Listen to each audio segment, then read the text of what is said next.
Hi guys! Welcome to Jill in Can! So for today's video, ayan.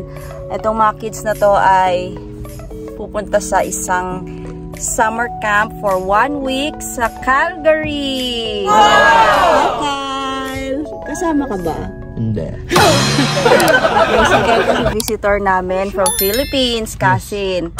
So 1 week niyang nakasama yung cousins pero itong week ay hindi nila kasama. Sa TV?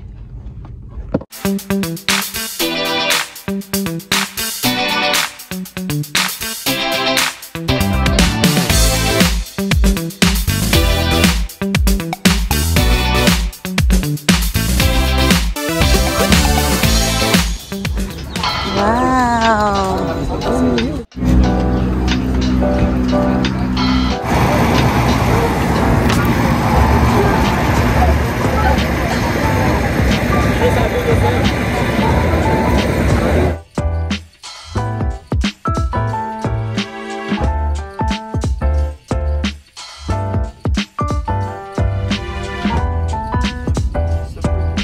A few moments later. Hi guys! So ngayon ay nandito na, sinundo na ako ni my love. Galing work. Okay, so wala naman kaming outdoor ngayon. Nasa ano lang kami. Ay, may outdoor pala kami. Diyan lang sa park, sa paligid, sa playground. So doon lang kami. Yan, naglalaro lang. At okay naman ang araw namin. So yun mga kids ko pala, nasa Calgary nga sila ngayon. At maganda naman yung kanilang venue. So pinakita ng aking husband, ay pinakita ng daughter ko yung picture dun sa husband ko, tumawag yata. Picture, video pala, video. Ayun, so ang ganda kasi tig-isang bed sila. So sa isang room, 2 kids lang. So si my only boy, meron siyang partner din na isa doon. Meron silang mga pairs na kasama sa bedroom na yon, isang bed sila. Oh yeah, so hanggang Friday talaga yon, pero Saturday ng morning uwi sila. So medyo maluwang ngayon sa bahay namin.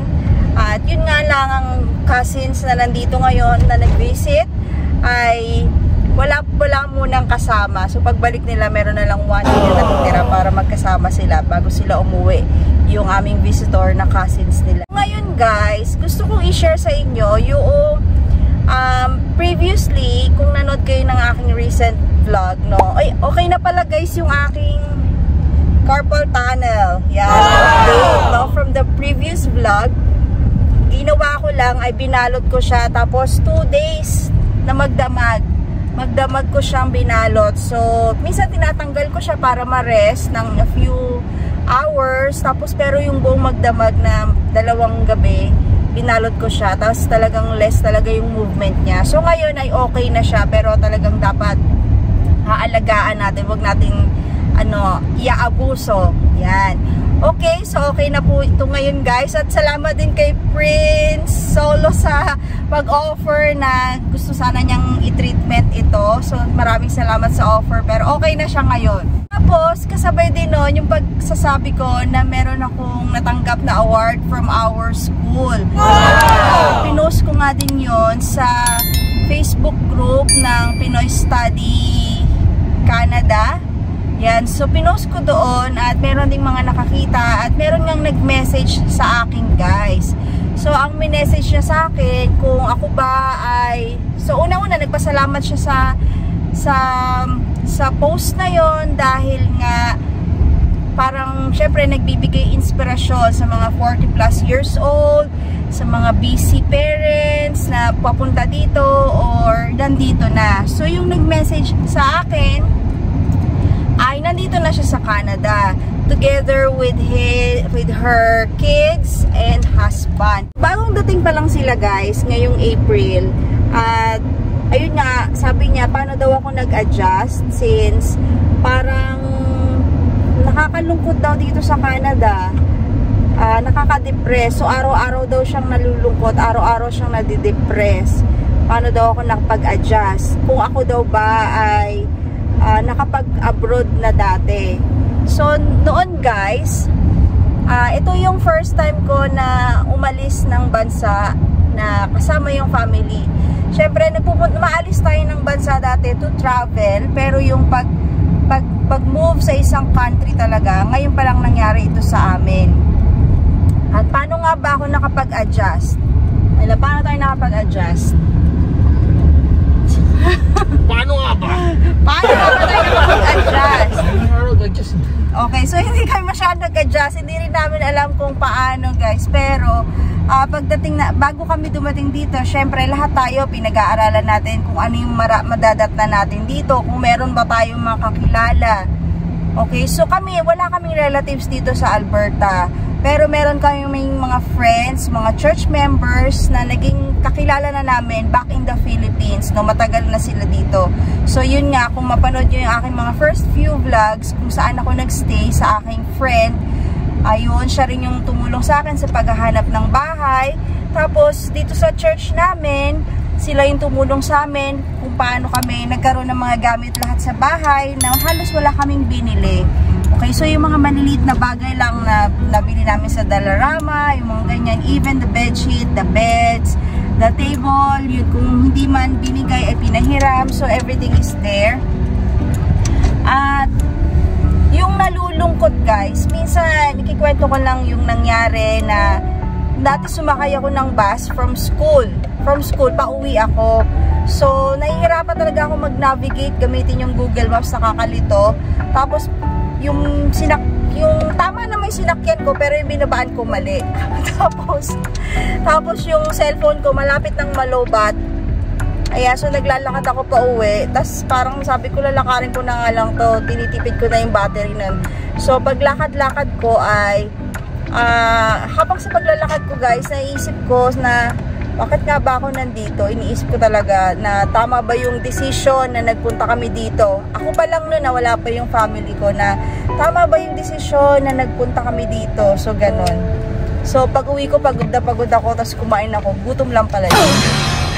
Yan, so pero naisip ko talaga yun, guys, na parang tama ba yung decision ko na nandito kami ngayon. So ganyan, maraming mga changes kung tayo ay dadating dito. Yung mga trabaho na gusto natin, hindi agad-agad makukuha. It would take months or even years, pero sana hindi naman ganun katagal kasi meron tayong mga tina-target na mga goals dito. Syempre, gusto rin natin maging permanent resident and we want to work out for it. So, hindi naman ibig sabihin na student pathway tayo, wala na tayong chance para doon sa opportunity na yan, but ibig sabihin lang nun, kailangan natin i-work out. Ayan, so ano nga ba yung mga nakaka-depress? Bakit ba nakaka-depress dito sa Canada kung tayo ay bagong dating? So unang-una, because sometimes we feel yung Canada ay napakalawak, napaka-overwhelming nito, guys. Ang lawak ng kalsada, tapos hindi masyadong maraming tao, parang napakatahimik niya. Minsan hindi mo naman makikita yung kapitbahay mo, may tao ba sa tabi or sa left and right ng mga tao, no? Parang sobrang tahimik. So maninibago talaga tayo, guys. Tapos yung transportation, parang hindi siya yung gano'n na may times pa rin na may crowded, may siksikan din, guys, sa mga transportation dito sa Edmonton. Pero sa mga peak times lang yun. Pero most of the time, so parang maluwang siya. Tapos nakakalito yung mga pag-travel, pag-navigate ng lugar. Tapos pagdating mo naman sa mall, hindi naman ganun kagandahan o hindi ganun kalaki yung mga malls dito, katulad ng Mega Mall or mga BGC, no? Sobrang magaganda talaga yon.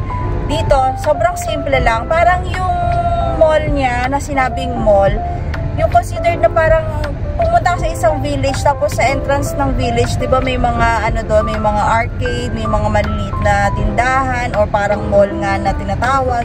So parang ganun lang yung mall na nakikita namin dito, especially dito yung malapit sa amin.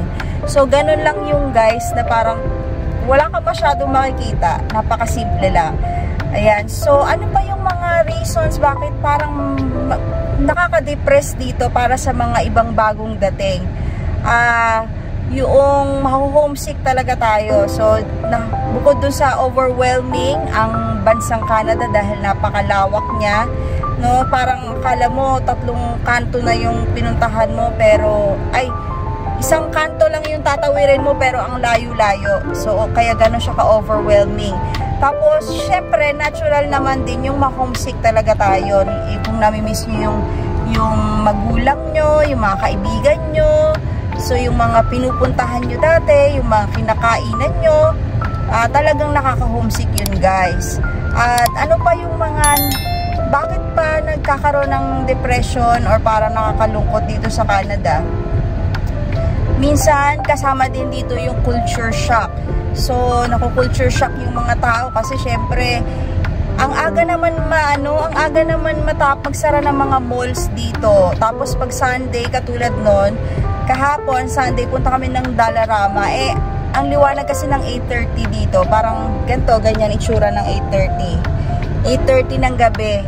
So, pagdating namin dun sa Dollarama, 6 o'clock lang pala, close na siya. So, ganun guys, minsan maaga talaga magsara yung mga malls dito. So, ibig sabihin, lalo na pag Sunday.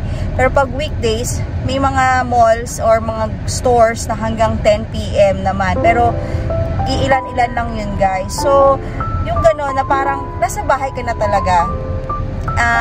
Kaya minsan may culture shock. Tapos, pagdating din sa environment na kung nasa school tayo, minsan culture shock din tayo kasi iba't ibang lahi yung nakakasama natin. At ganun din sa work. Syempre, pagdating din sa work, yan, iba din yung mga makakasama natin. At kadugtong ng culture shock na yan ay yung mga language barriers. So, may nabasa ako guys na dito sa Canada, minsan, we know how to speak English, especially mga Filipinos. Okay, mga Filipinos marunong tayo mag-English, or in other countries din na marunong din naman mag-English. Pero pagdating natin dito, minsan we feel na parang, as I have mentioned in my previous vlogs, na ang language talaga isang factor din because it's a way for us to communicate. Pero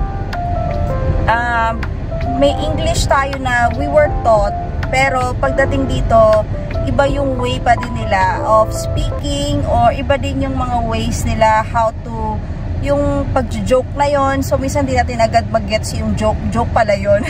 Ayan, so may mga bagay na ganun guys, no? Tapos, yung mga words na ginagamit nila. So, may mga language barriers din. At syempre, katulad nito, I can speak ganyan na marami ako tayong sinasabi. Pero pag yung tuloy-tuloy na minsan, depende sa kausap natin, especially kung gusto natin na isabay yung accent nila sa accent, sumabay tayo sa accent nila. Minsan parang pag sumabay tayo doon, so akala nila kaya-kaya natin. So minsan malulos na tayo pagdating doon at some point, no? Kasi nga marami tayong bagay na hindi pa alam tungkol sa mga language nila. So meron din guys dito sa Canada things na na kailangan nating malaman.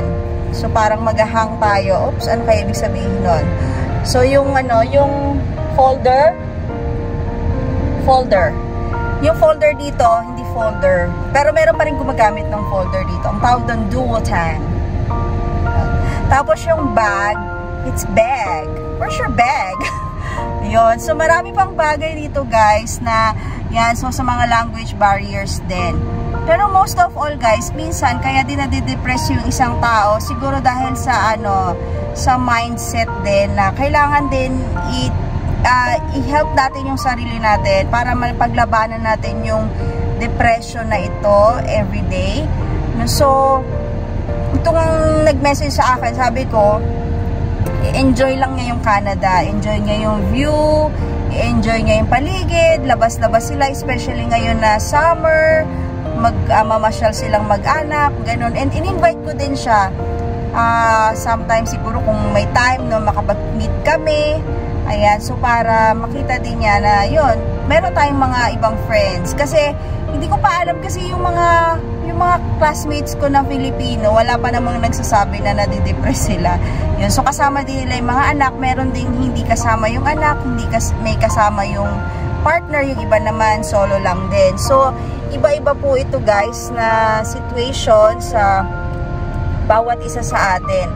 Yan. So masaya naman ako dahil bukod sa mga church friends namin, yung mga classmates ko na mga Filipino din, yan, mahilig silang mag-invite ng mga gatherings, tapos active na active yung aming GC sa mga kwentuhan, ganyan. So, let's make time sa mga ganong bagay. Yung mga little things na pwede nating ma-enjoy dito.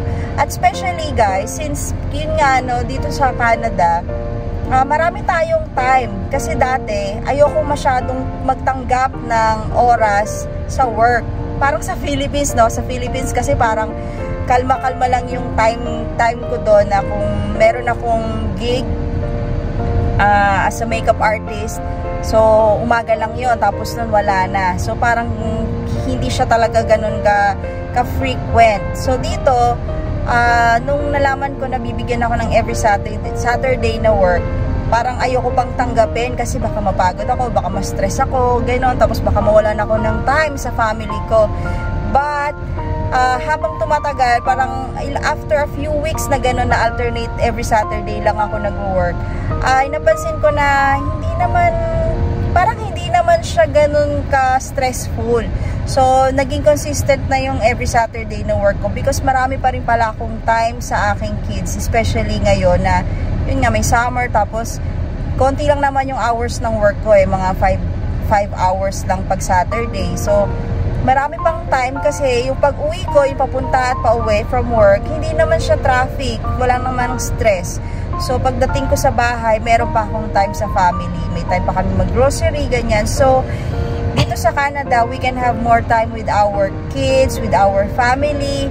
Yan. So, kung tayo bilang family ay sama-sama talaga, yan, mapaglalabanan natin yung depression na yan. So, yun. So, paano natin paglabanan yan? Yun, sinabi ko pala guys na wala pa nga kasing winter siguro mas matindi yung winter pagka yung depression pag winter season dito sa Canada. Pero hindi ko din siya masyadong na-experience since okay naman yung ako with my family, tapos sa church, tapos sa school, tapos sa work, tapos nag-vlog ako, nag-share ako sa inyo. So parang medyo sabi ko kasi medyo busy ako para magkaroon ng time for yung malulungkot, ganyan. So busy talaga. So siguro let's make ourselves busy, but I cannot really tell kung ano yung napagdadaanan ng isang taong merong matinding depression, especially dito in a foreign country tayo. Ayun. So kung meron kayo experience, please comment down below. It makatulong sa ating mga viewers dito ngayon guys kung paano nyo pinaglabanan ang depression dito sa Canada. Ayan, so yun nga, na-share ko naman na if you can see naman sa aking mga previous vlogs na happy lang, may mga trials din kami dito guys, may mga challenges din kami, especially yun nga, so ini-establish natin yung life natin dito. Ayan, so comment down below guys, paano nyo na-overcome yung challenge ng depression dito sa Canada. Kung na-experience nyo yan, please comment down below, and please don't forget to like and subscribe to my channel, and please don't forget to share this video para makatulong tayo sa mga kababayan natin, sa mga ka-international students natin na nandito sa Canada o pupunta pa lang sa Canada, para magkaroon din sila ng way how to adjust, no? Mga resources how to adjust dito sa Canada. Yan. So kung may hindi pa tayo nasabi dito o nabanggit sa video na to, please comment down below. Yan, so mga additional suggestions nyo guys. Paano natin ma-overcome ang depression dito sa Canada. At yun lang guys. Thank you for watching. I'll see you in my next vlog. Bye! We're here guys. May papa-eye check up.